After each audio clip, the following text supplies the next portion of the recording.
This Tuesday in Colombia, the indigenous collective protest movement known as the Minga announced it is on a high state of alert in the face of attacks against indigenous communities in the midst of the nationwide anti-government protest. The government of Bolivia and Canadian company BARBADOS Pharma have signed a landmark agreement to apply for a compulsory license to produce the Johnson & Johnson vaccine against COVID-19 without the permission of the patent holder. Israel continued bombing the Gaza Strip this Tuesday after hours of bombardments on Monday night, targeting residential buildings and causing further civilian casualties.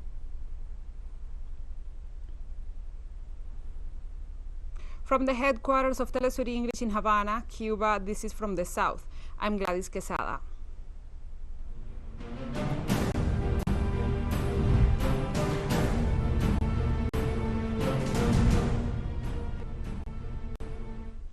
This Tuesday in Colombia, the indigenous collective protest movement known as the Minga announced it is on a high state of alert in the face of attacks against indigenous communities and will maintain a permanent mobilization.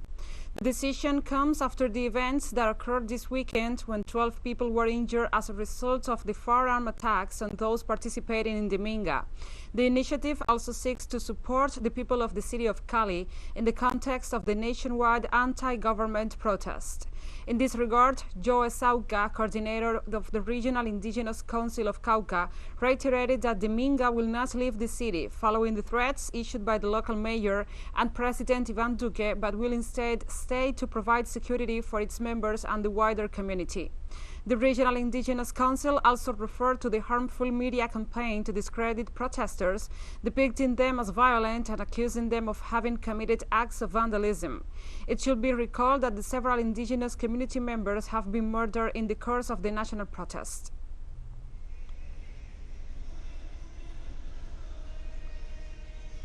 In Colombia, 47 people have been killed during the nationwide protest against the neoliberal economic reforms imposed by the government of Ivan Duque and also the ongoing and escalating violence in the country. 40 of the deaths have been confirmed as due to police brutality. According to the Colombian NGO Temblores, which monitors police violence in the country, and also the Institute for Peace and Development in the past, state security forces have detained over 900 people since the protests broke out and committed acts of sexual abuse against 12 women. As of Monday, 313 violent police attacks have been reported and 28 people have suffered eye injuries due to police deliberately shooting at demonstrators' faces. Between April 28th and May the 10th, over 500 protesters were reported as missing. 35 of the 47 people killed so far were from the city of Cali, which has been the epicenter of the anti-government protests since April 28th. También se han realizado bloqueos de vías causando desabastecimiento de gasolina. And the young Colombian Lucas Villa, demonstrators shot 8 times by security forces in the western city of Pereira during a peaceful mobilization and who became a symbol of the protest movement in Colombia, passed away this Tuesday at the clinic where he was being treated. His sister announced his death in a Facebook post. Villa, who had remained in a critical condition since the attack, became a symbol of the Colombian youth struggle and an example of the lethal aggression suffered by peaceful protesters as part of the mobilizations that began on April 28th against the government of President Ivan Duque. So far, the authorities have not identified those responsible for his killing.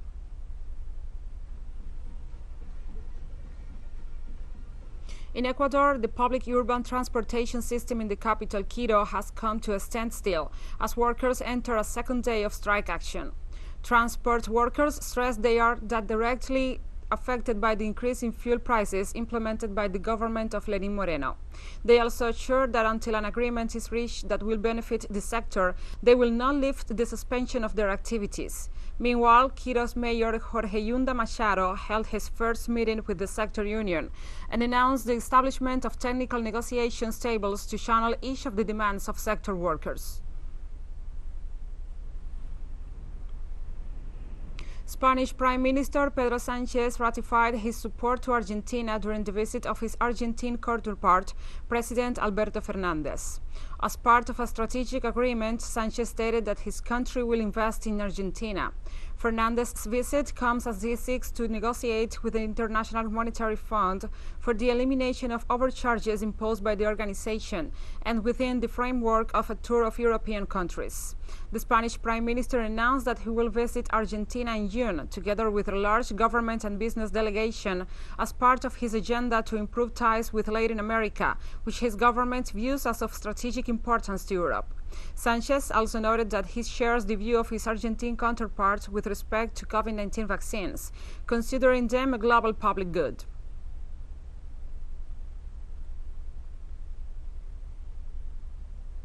And speaking as part of his visit to Spain, Argentine President Alberto Fernández stressed the need to suspend the International Monetary Fund's surcharges on all countries during the pandemic. Once again, as Spain did at the Ibero-American Summit, our demand to suspend the supercharge on countries that exceeded their credit quotas, which objectively triples the rate paid. I hope that in October, the Monetary Fund will address this and eliminate it once and for all. Russian President Vladimir Putin submitted a bill to Parliament this Tuesday on Russia's withdrawal from the Open Skies Treaty of the Organization for Security and Cooperation in Europe. The move comes following the United States' unilateral withdrawal from the treaty in November last year. Russian authorities specified that the intention is to preserve international agreements but without jeopardizing national security, adding that Washington's policy of unilaterally withdrawing from the treaty is aimed at weakening global strategic stability.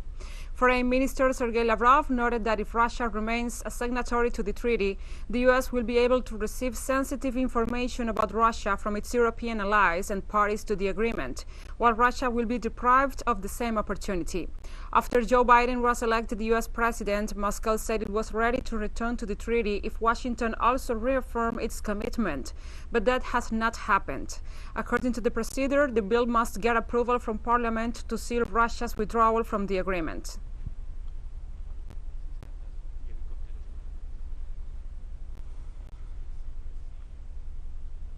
And we'll be right back after this very short break, so don't go away.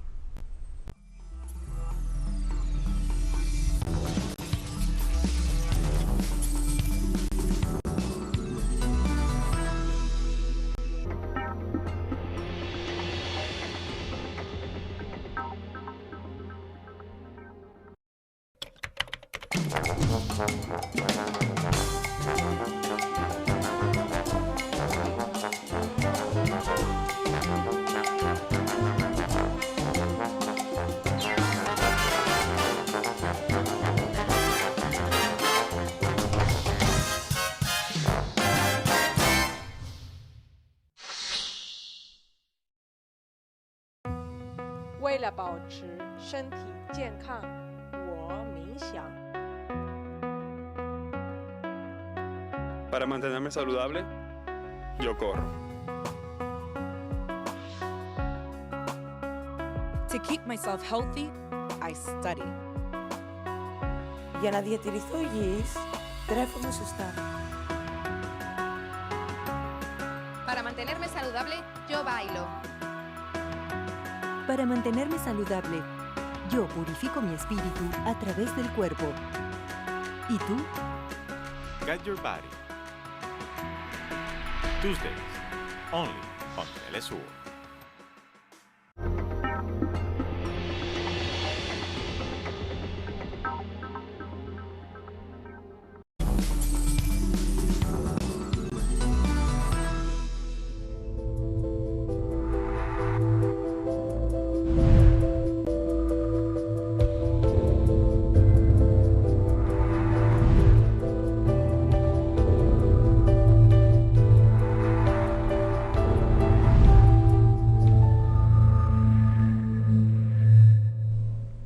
Welcome back to From the South. The government of Bolivia and the Canadian company BARBADOS Pharma have signed a landmark agreement to apply for a compulsory license to produce the Johnson & Johnson vaccine against COVID-19 without the permission of the patent holder. The agreement was signed at the Bolivian Foreign Ministry in the presence of officials from the World Trade Organization, which has welcomed the move. Foreign Minister Rogelio Mayra acknowledged that the initiative must overcome a complex bureaucratic process. If approved by the Canadian government, the agreement will be an almost unprecedented step to open up avenues for expanded vaccine production with fewer patent restrictions at a time of severe shortages in lower-income countries. It also offers an alternative to a full waiver of vaccine patents, an issue that has been debated at the WTO for the past 7 months without resolution, partly due to a lack of support from governments such as Canada. Should it become a reality, the deal will offer Bolivia an option to purchase 15 million doses of the Johnson & Johnson jab for a release, while the Canadian producer will pay a fixed royalty fee to the multinational corporation despite the lack of an agreement between the two companies.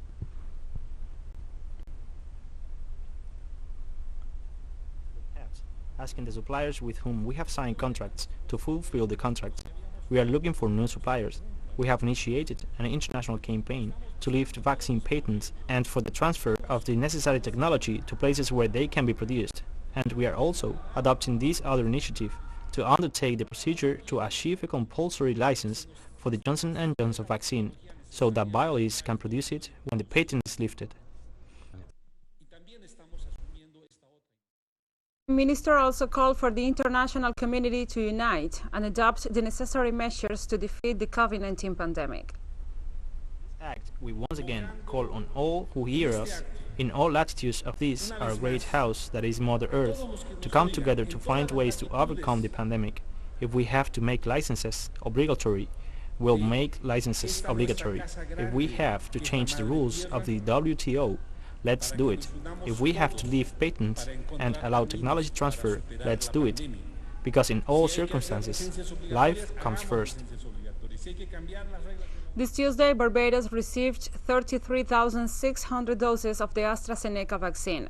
The shipment is the second batch received through the Global COVAX initiative and was welcomed by Prime Minister Mia Mottley, Minister of Health and Wellness Jeffrey Bastick, Pan American Health Organization representative to Barbados, and also the Eastern Caribbean Dr. Yiteres Gebre, as well as other health officials.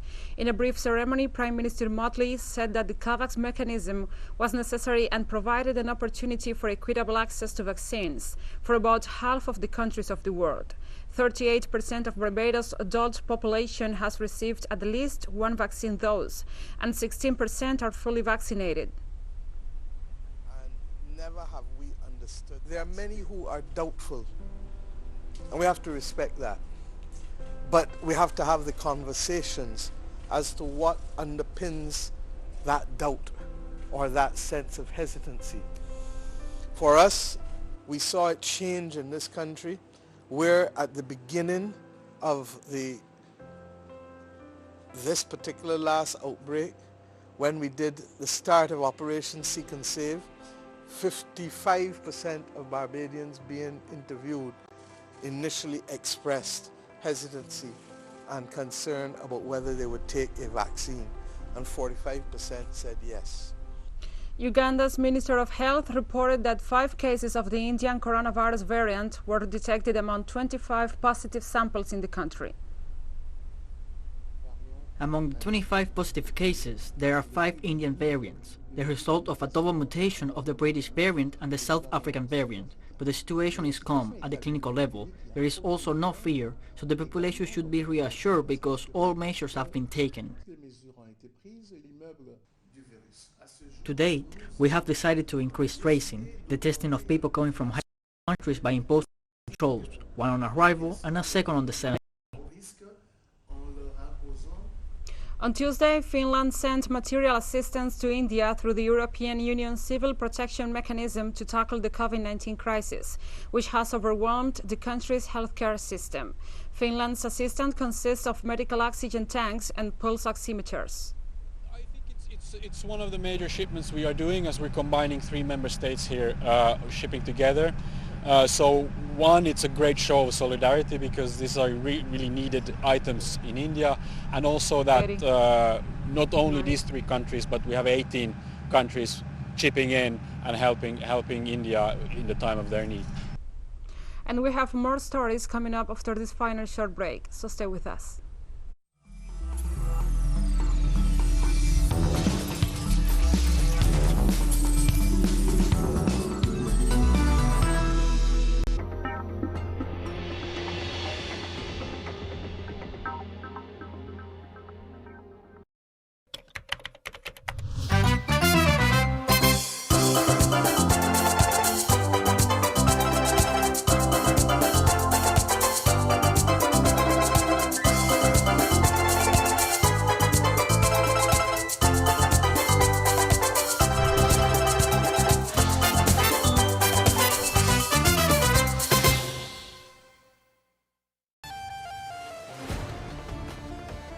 Every year, thousands of people leave their homeland to reach new horizons.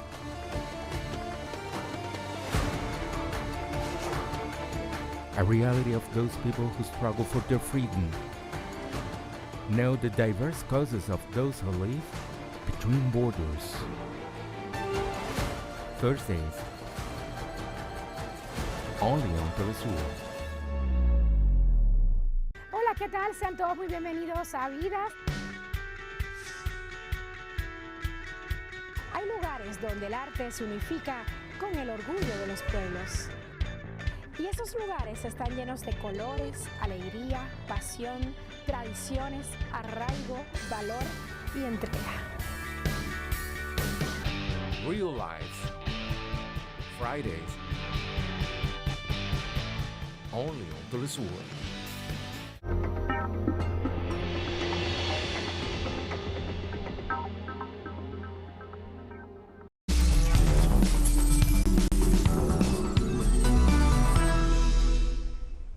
Welcome back from the south. Israel continued bombing the Gaza Strip this Tuesday after hours of bombardments on Monday night, targeting residential buildings while Israeli tanks were deployed to the border with the Strip. At least 32 Palestinians have been killed, including 10 children and hundreds wounded, with the death toll rising as the attacks continue. The southern Gaza neighborhood of Tel al-Hawa was bombed Tuesday night, with reports of a child and 2 women killed. Residential buildings in several parts of the Strip have been completely destroyed, leaving thousands of Palestinian families homeless. While Palestinians have not yet finished burying their dead, Israel continued its indiscriminate shelling of Gaza on Tuesday morning, destroying part of a building in the Shiite refugee camp, killing some 6 people, including a woman, and injuring as yet unspecified number of people, many of them children. Several countries, especially from the Arab League, have expressed their rejection of Israel's use of deadly weapons against the Palestinian civilian population.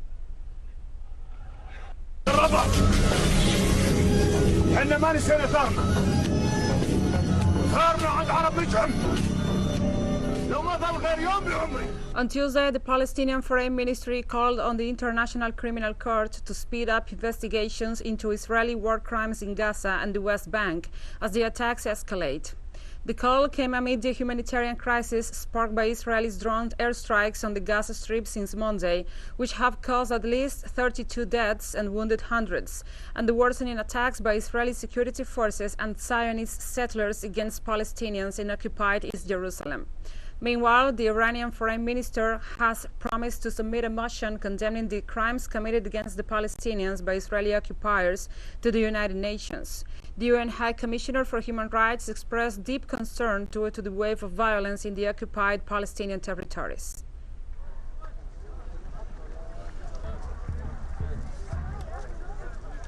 Iranian Supreme Leader Ayatollah Ali Khamenei reiterated support for the Palestinian cause and stressed that the international community should condemn the barbaric behavior of Israel given the escalation of its attacks this week.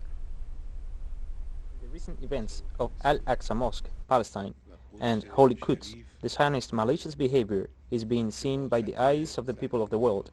It is everyone's duty to condemn this malicious, criminal, barbaric behavior of the Zionists in recent days. Fortunately, Palestinians are awake and determined, and they must continue their resistance. We can talk to these criminals except with the language of power. Palestinians must strengthen themselves, stand up, confront the party, so that it will renounce the crime and submit to the truth. Hundreds of Jordanians protested near the Israeli embassy in the capital Amman in support of Palestinians as escalating attacks by Israel and have killed at least 32 people and show no signs of easing despite global calls for a ceasefire. Today, to express our solidarity with the Palestinian people in occupied Palestine, with Jerusalem and Sheikh Jarrah, and to express our anger and dismay against the Israeli aggressions towards our Palestinian children. And the last one was the aggression against our people in Gaza, which has killed more than 20 martyrs. God gives them help and power. We hope we can be with them there to show greater support. This is what we can give them now, and we hope one day things will be better. Jerusalem will remain the capital of Arab Palestine. People in Kuwait also demonstrated in solidarity with Palestinians following the overnight heavy fire on the Gaza Strip by Israel, in an escalation that follows Israeli attacks on Palestinians in occupied East Jerusalem. Support our brothers in Palestine and Jerusalem, and to declare our condemnation of what is happening of the terror, killing and displacement of Palestinian and Islamic holy sites in Al-Aqsa, Gaza and in Jerusalem. We are here today in the Al-Irada Square. This is a peaceful march. The participants came from early on to participate because they have a word that they want to convey. Protests against Israeli attacks and in solidarity with Palestinians were also seen in Pakistan, as Muslim countries voice outrage amid the worst flare-up of violence in years, which has seen at least 30 Palestinians killed by the Israeli regime. Organization of the Islamic Conference, the heads of the Islamic countries and aid forces to adopt a joint stance after this brutality, and they should challenge Israel so that this cruelty can come to end, so that this act in which our Palestinian brothers are being evicted from their houses should be halted. So we can fulfill our duty, we can take a stance in support of our Muslim brothers, the issue of Palestine, the issue of Al-Aqsa Mosque, which is our first Qibla. It is not a matter of any Arab or any non-Arab. It is a matter of the entire Muslim world. So that today we are here to fulfill our duty. We want to say of New York this Tuesday to express their solidarity with Palestinians, once again under brutal attacks by Israel. Similar scenes were also seen in the UK capital London, where thousands also mobilized to condemn the Israeli regime's bombardment of Gaza and attacks on Palestinians in occupied East Jerusalem and the West Bank, and call for action to stop the war crimes against the Palestinian people living under Israeli apartheid.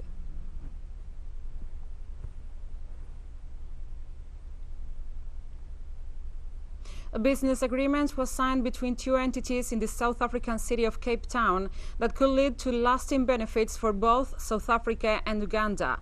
Visiting Ugandan dignitaries signed an agreement with Moja Tricontinental during a visit to the One People International Film Festival held last week. We have more details in the following report from our collaborator in Cape Town, Johan Abrahams. The One People International Film Festival certainly lived up to its promise, bringing people together not just to discuss and enjoy films, but to talk business. Madam Sheila Abaka Akandwanahu and a business associate met with Moja Tricontinental during the event. We think this agreement will potentially create so much opportunities and potential, skills transfer, knowledge transfer. We learn from each other. Part of the agreement was the establishment of a South African and Ugandan Chamber of Commerce. As Pan-Africanists, for one, we don't see why we have problems getting into each other's countries and spaces, because we have a limitation of visas and all these other documents.